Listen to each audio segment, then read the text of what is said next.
Uh, Hello, Ms. Taylor. This is Omar Ganzi from AP Computer Science first period.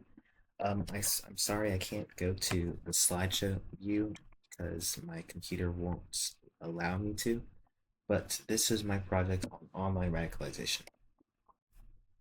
How online radicalization works. Online radicalization is a complex process where individuals are exposed to and gradually embrace extremist ideologies through digital platforms. Instead of relying solely on in-person contact, extremist groups now operate in digital spaces to find and recruit vulnerable people, and this is the difference between regular radicalization and online radicalization. Exploitation of vulnerabilities. Recruiters target individuals experiencing social isolation, economic hardship, or personal grievances.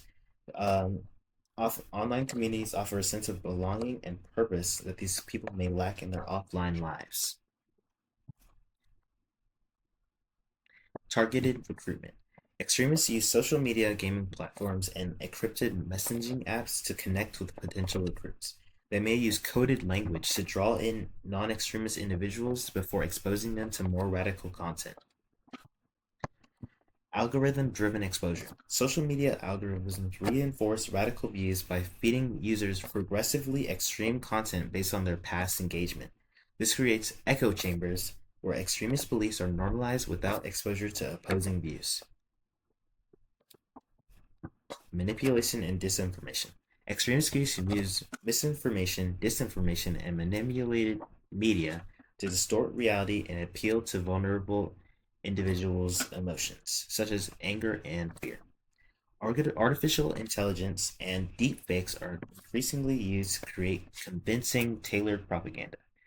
And some examples of in this in 2025 would be Sora AI, which is rapidly increasing in popularity uh, for these like deepfakes.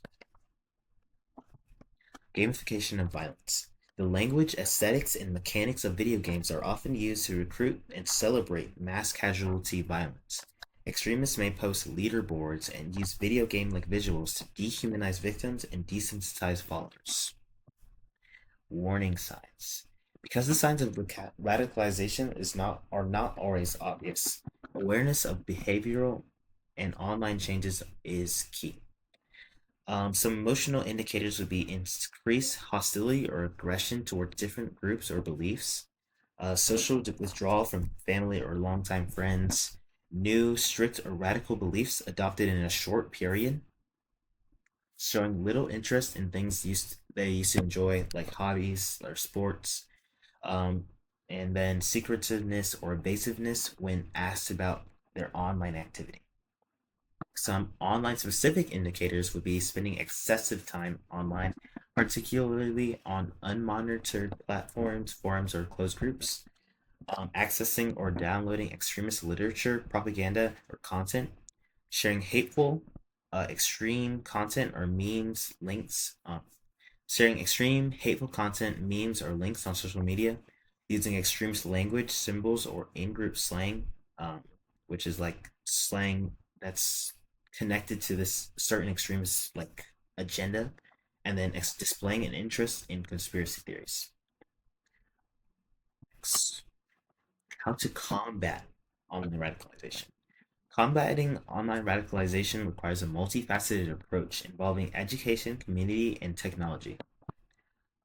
First, we need to educate and promote media literacy, teaching individuals, especially the youth, how to evaluate online information and identify disinformation is crucial. Resources like Educate Against Hate offer guidance on staying safe online. Next, we need to report extremist content. Users can help disrupt extremist networks by blocking and reporting accounts that spread hate or intolerance on social media. Next, we need to encourage offline connections. Promoting regular in person interaction with peers can help combat the isolation that makes individuals vulnerable to extremist recruitment. And then finally, implement content moderation. Partnerships between technical companies and organizations like the United Nations aim to create better content moderation policies to limit the spread of harmful ideologies.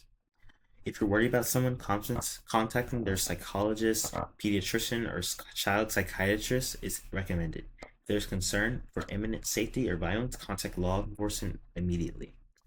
And that is it. Thank you for listening to my online uh, radicalization projects.